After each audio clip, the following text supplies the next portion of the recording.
welcome back. Oh, shit. How have you beautiful people been?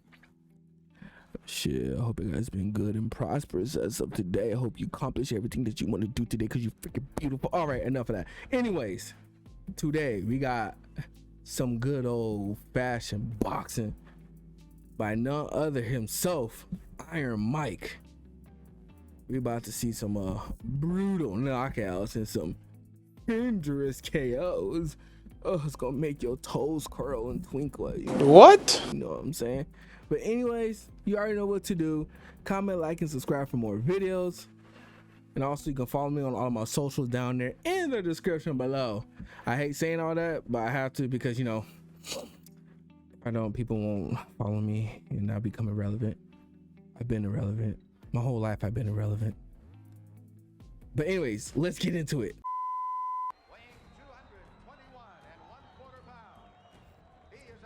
Man, he weighed 221.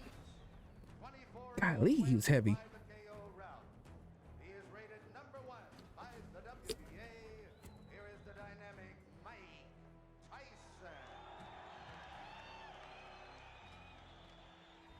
The most expensive heavyweight fighter, the strongest puncher, the best in many other ways. So counter right hand by Mike Tyson is invited. Oh. In this video, we're going to recall the 15 best knockouts performed by Tyson and enjoy every moment. Mike learned his signature style, characterized by its speed and explosive sharp blows, from Cus D'Amato. This style manifested itself from the beginning of Mike's professional career and was especially evident in the 15 most powerful knockout blows he delivered. One of his early fights is no exception.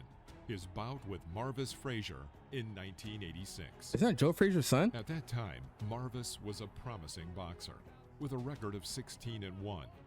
Everyone expected a legendary spectacle from the fight. Tyson moved his opponent into a corner and delivered a right uppercut, followed by a series of 5 powerful blows. Oh my God. Frazier falls and the referee starts counting. Only 30 seconds have passed from the start of the fight. Why are you counting? Marvis was unconscious. Oh no the shit. referee stops counting. It took several minutes for Frazier to come to his senses. It's not without good reason that this hard knockout is called one of the most spectacular in Iron Mike's career. Give me first your reaction to the fight. The fight, I was confident. I trained real hard with my trainer, Kevin Rooney, who I owe a great deal. I'm sorry. The voice doesn't match the body. The voice doesn't match the body. Like, bro, think about it. Like my man's maxed out in everything besides height. But it just, what? It still doesn't make any sense to me.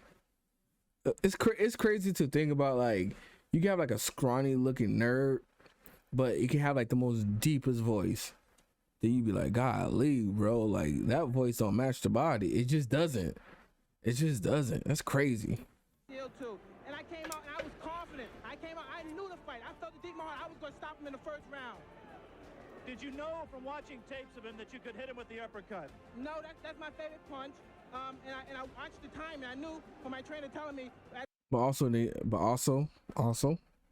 then again, don't get it twisted, because this man can still knock me the hell out and anybody else at the age of 50 something. You better leave this dude alone. Like, on everything, Mike Tyson is the type of guy you gotta shoot. I'm sorry, you can't fight this man. You gotta shoot him.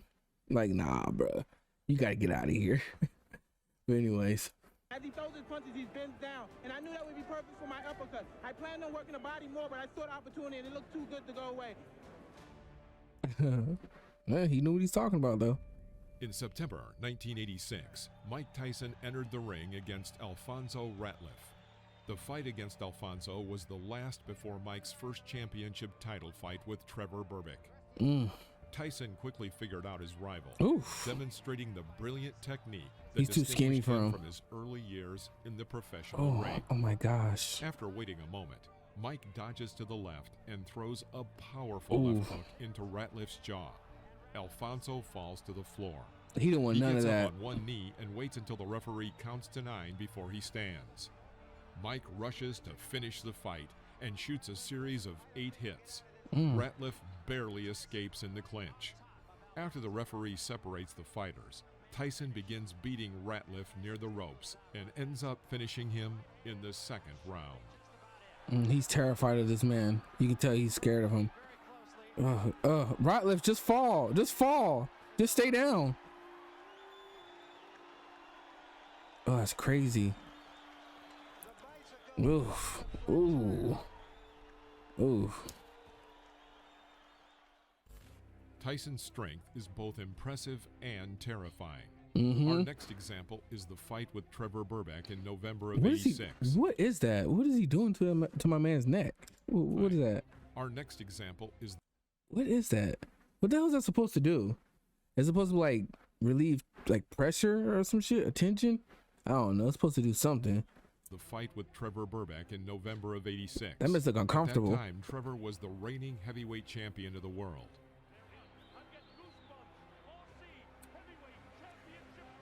At the end of the first round, Burbank is on the verge of a knockout. He has already missed several incoming hard punches, but is still on his feet. At the beginning of the second round, Tyson knocks him down and continues the attack with an uppercut to the jaw, then a left hook to the head. Burbank tries 3 times to get up, but keeps falling back to the floor. The referee stops the fight. The result is a technical knockout, making Tyson the youngest world heavyweight champion.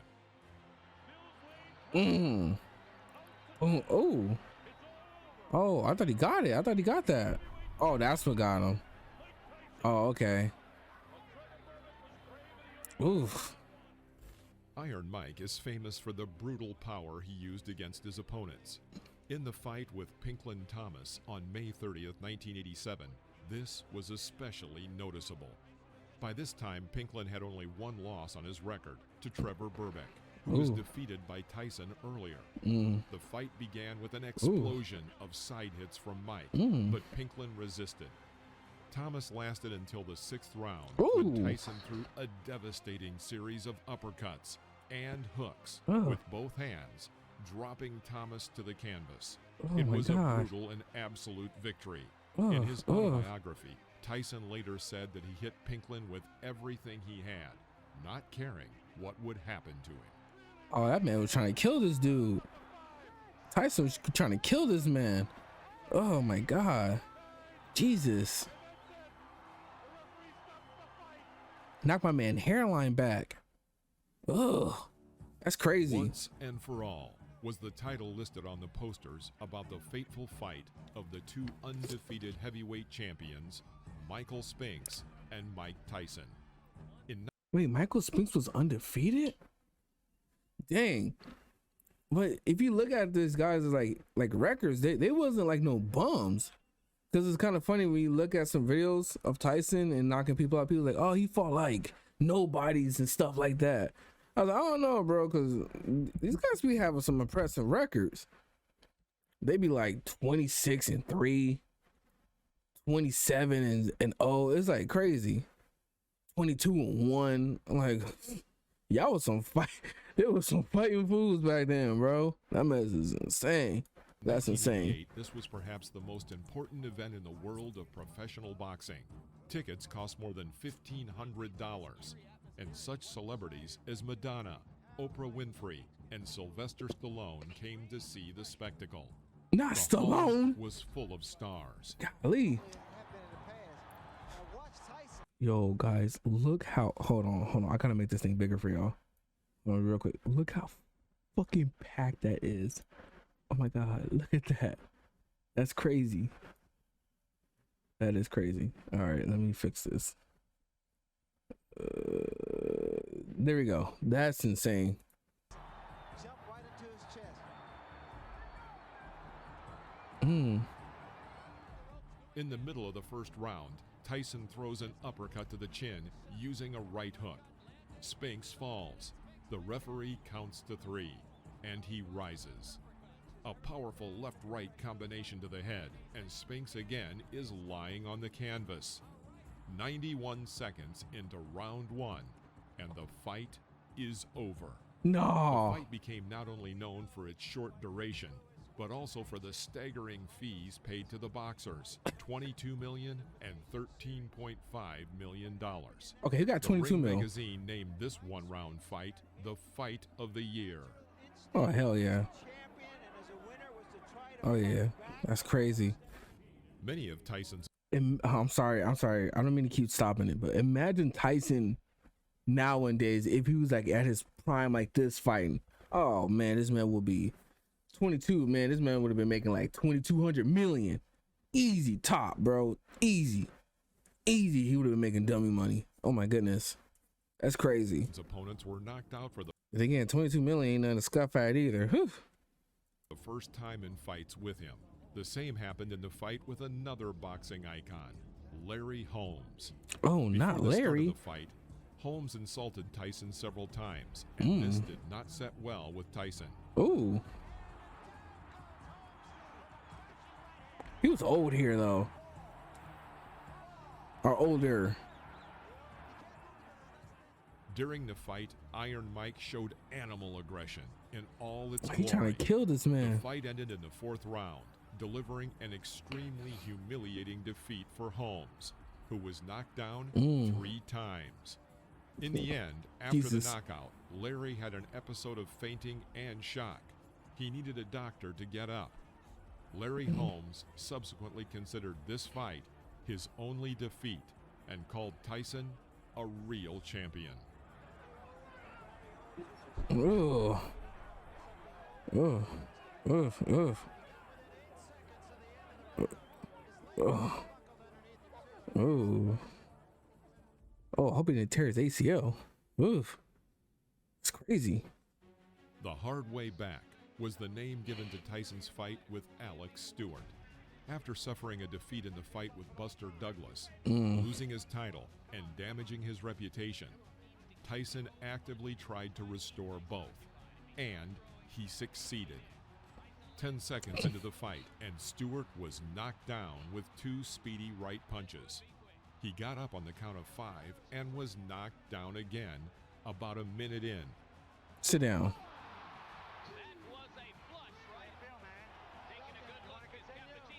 Man, just stop. Just give up.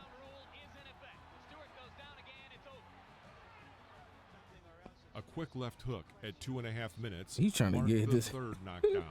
Yeah, he's With done. this, Tyson won by a technical knockout. Another brilliant victory on his way back to the top. Oh yeah, that's when custom model passed, wasn't it? Yeah. Or was this? Was it? Or was it after the Buster Douglas fight he passed? But I think it was before.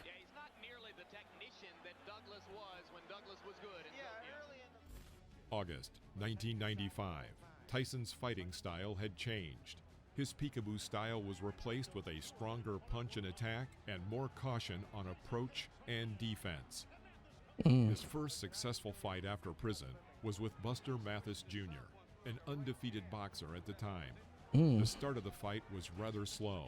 Buster successfully evaded punches and used dodge and clinch tactics for the first 2 rounds. Despite this, the third round was completed with a series of the strongest uppercuts. Oh my from God. Tyson.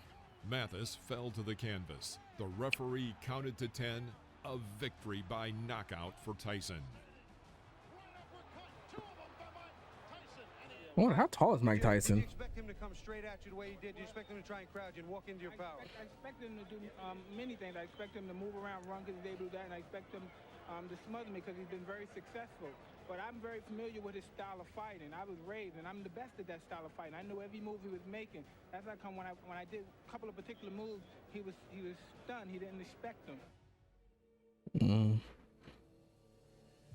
In September 1996, Tyson's fight with Bruce Seldon was Damn. one of the shortest heavyweight title fights in boxing history, lasting only 1 minute and 49 seconds. Get the hell out of Tyson here. immediately attacked aggressively. Seldon tried to throw a flurry of left jab punches and used his signature tactics, but Tyson easily dodged the attack. Oh, In the middle of the What the round, fuck Seldon was knocked you see me over here? I'm like, like, bro, stop it. You're not fighting. down with a left hook, followed immediately by a straight right. The boxer got up to the count of 8 and continued the fight, That's a but was again knocked big human. down by a left hook. Ooh. Oh my goodness. Bruce got back to his feet but lost his balance. Referee Richard Steele stopped the fight. Yeah, no, and stop awarded it. Tyson the win by TKO, making him a 3-time world heavyweight champion. Mm.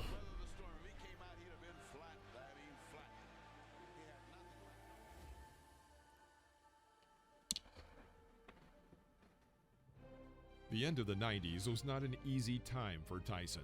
After a stint in prison and the revocation of his boxing license due to Don the fight with Cornelius. Holyfield, the frequency of his fights changed. About once every 6 months, he held fights with high-ranking athletes. One of these fights was with Francois Botha. Who? Mike had been preparing for only a month and a half, apparently underestimating his opponent. Botha had the advantage during the first 4 rounds and led over Tyson, who seemed to be unsure of himself. Several times the fight went past the bell, and the fighters had to be separated, and points were detracted. Yo, yeah, bro. That's low. That's low. That's low. Yo.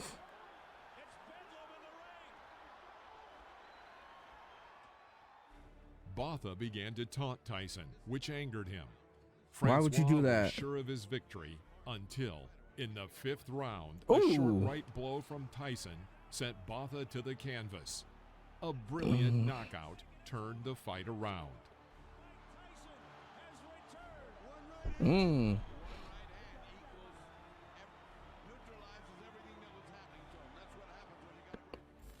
January 2000, Tyson fights in Europe against the champion of Great Britain, Julius Francis. The European public is sure of Francis's victory, with newspapers even paying huge sums to advertise on Francis's shoes. However, as is No. often the case with professional boxing, No. expectations do not always match reality. Nope.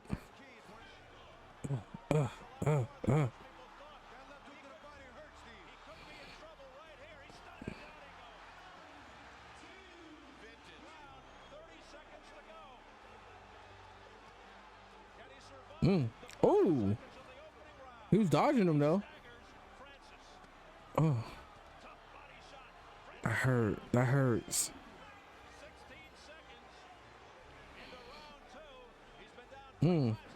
Oh, Julius fell twice during the first round. After a 5th fall, the referee stopped the fight in the 2nd round. The fight ended with a knockout at 58 seconds in round 2. he just don't. You can tell he don't care right here. He started losing the passion for it. In mid-2000, a fight with Lou Savarese took place, which left a mark in Tyson's record as one of the fastest in his career. Obey my instructions. Shake hands. Good luck to you both. That's a big old dude. What the heck? All these dudes are like, This is where Iron Mike's famous Oh. aggression came into play. The fight began with a powerful hook from Tyson, with which he knocked Lou down. Lou got up, but Mike rushed to finish him off. Run, the Lou. referee tried to stop the Run, fight, Lou. but Tyson got so carried away that he hit the referee in the back of the head. The fighters were separated, and Tyson was awarded victory by a technical knockout. oh, Try to stop it. Tyson says, "I'm sorry" to the referee. He said, "I'm sorry." He didn't hear John Coyle's instructions, and this fight. Everyone expected the fight with Polish boxer crazy. Andrew That's Golota crazy. to be aggressive, since both fighters were known for rough tactics. Golota was known for low blows, and Tyson for fighting after the bell. Tyson started the fight with his characteristic aggression. Golota made good use of the left jab and his height advantage. yeah. In the last 30 seconds, Tyson threw several strong punches, one of which hit the target. Next, another powerful right cross, Ooh. and Golota was on the floor, bleeding from a cut over his left eye.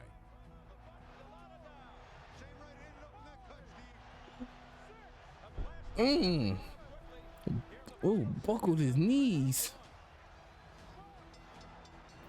Hurts.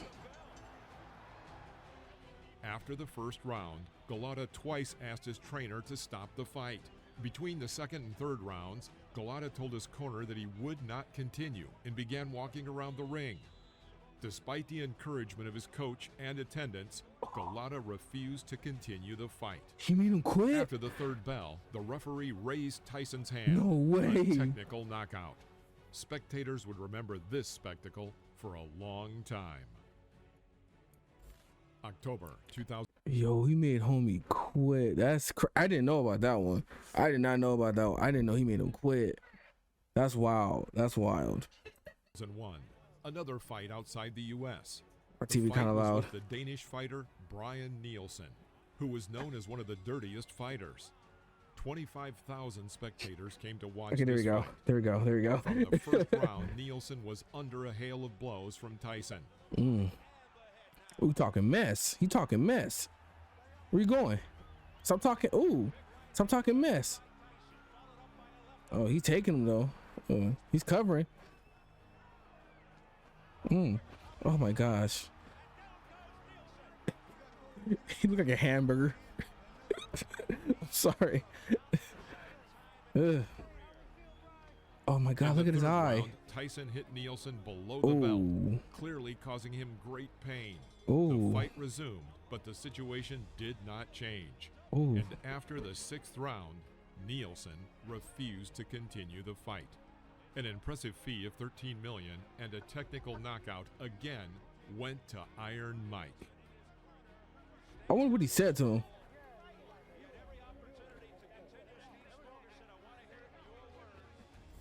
The last knockout in Tyson's professional career was in a fight with Clifford Etienne on February 22nd, 2003. Etienne at the time was one of the most spectacular boxers of the early 2000s, according to The Ring. There were rumors about Tyson's poor physical fitness, and reporters were constantly looking for new gossip. The fight was one of the shortest held by Tyson. After a rather slow start, he threw a right hook that knocked Clifford to the floor. The referee counted to 10, but Etienne was still on the floor. At 49 seconds of the first round, Etienne was knocked out, concluding Mike's legendary knockouts. That's crazy. That's crazy. Tyson is an impressive and intimidating fighter. He received the title of the cruelest fighter for a reason, and it's easy to see why after what we have witnessed today. What do you think of the boxing legend? Please let us know in the comments, and don't forget to give us a thumbs up and subscribe to. Yo, that was crazy. Anyways, y'all guys know what you gotta do. Comment, like, and subscribe for more videos. The OG video down in the description. My socials down in the description. And also, you know, hey, toss a like. Just 5 likes, my brother. That's all I need. I'll be good. I'll be good. But anyways, you're beautiful. I hope you had a very blissful day. Peace. Sheesh, make me want to go box. And I can't even fight. Hey.